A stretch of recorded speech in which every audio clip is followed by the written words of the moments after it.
Some call it a grand bargain in the American workplace. If you're injured on the job, you're supposed to get guaranteed medical care and money to live on. Employers and their insurance companies pay for that, and in return, employers don't get sued for workplace accidents. But this grand bargain, the system of workers' compensation, seems to be unraveling. That's according to an investigation we've been hearing about this week from ProPublica and NPR's Howard Burkus.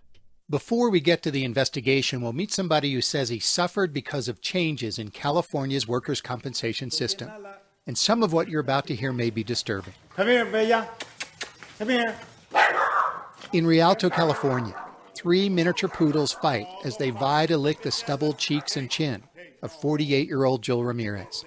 He lies on a couch, striped black workout pants covering his paralyzed legs.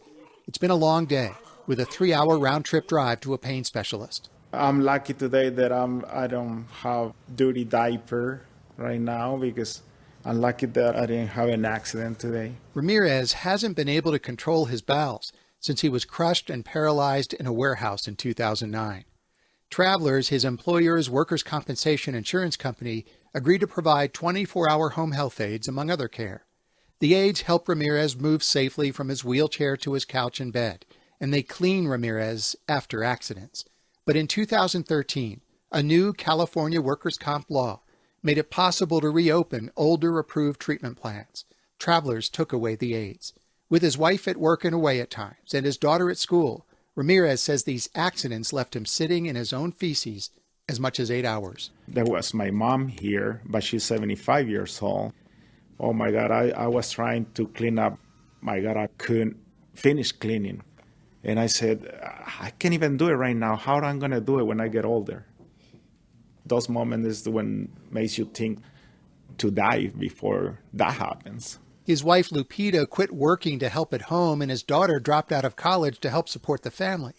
But there were still accidents when they were away shopping, picking up prescriptions, trying to get some sleep, and getting away from the round-the-clock stress of caring for a paraplegic. Ramirez's weekly workers' comp disability payments wouldn't pay for even 1 day of home health care, so the family was stuck. Lupita Ramirez. When he's walking before, he's very strong man.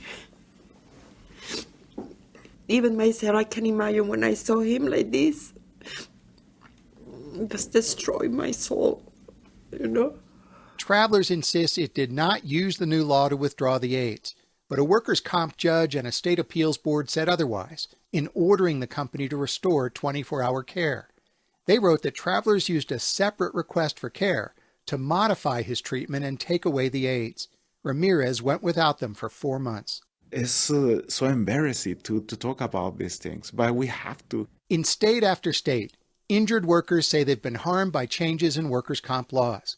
ProPublica spent nearly a year reviewing a decade of reforms in every state, finding 33 states with cuts in benefits or new rules making it more difficult to qualify. In Florida, payments plunged 65% in the last 20 years for workers left permanently and totally disabled. In California, West Virginia, North Dakota, and Oklahoma, workers disabled temporarily lose payments after 2 years, even if they need more time and treatment to get back to work. And also in Oklahoma, a sharp cut in those temporary support checks left 30-year-old John Coffell unable to make rent, utility, and car payments and keep his family of 5 together. We do live paycheck to paycheck. We have our budget set, and anything that offsets that budget is going to hurt us severely. Coffell suffered a debilitating back injury in a tire plant last year, just after a new workers' comp law slashed the maximum weekly payments designed to support workers while they're off the job and getting treatment. Under the old law, Coffell would have been close to his actual pay.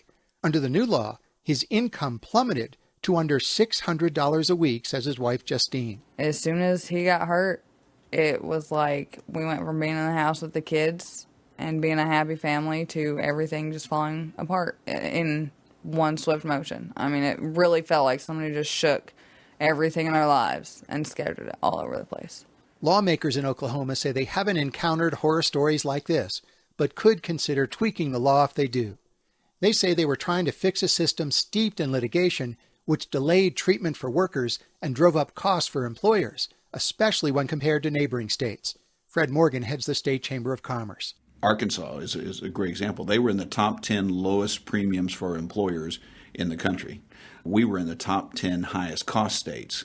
So we found we were losing manufacturing plants to Arkansas. This is a common theme across the country, where many workers' comp changes are pushed by business interests and Republican lawmakers and governors.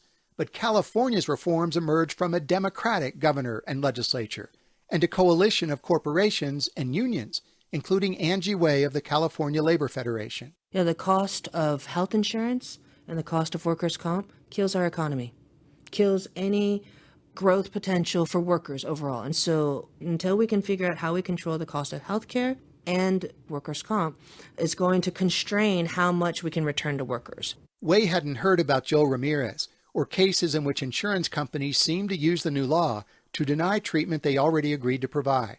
Way helped craft the new law with Sean McNally, an oilfield services executive, who says a California overhaul was desperately needed. This was intended to be a simple, no-fault system that was quick in, quick out, get people back to work.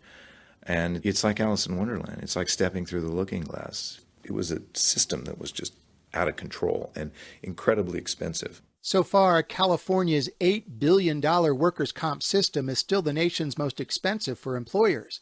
But nationwide, despite the complaints about costs, businesses are paying the lowest workers' comp premium since the 1970s, and insurance companies are making money. Profits for workers' comp policies hit 18% 2 years ago. So guess who's bearing the burden of diminished benefits, in addition to injured workers? Taxpayers. Because injured workers are forced to resort to food stamps, Medicare, Medicaid, or Social Security disability. Howard Burkus, NPR News.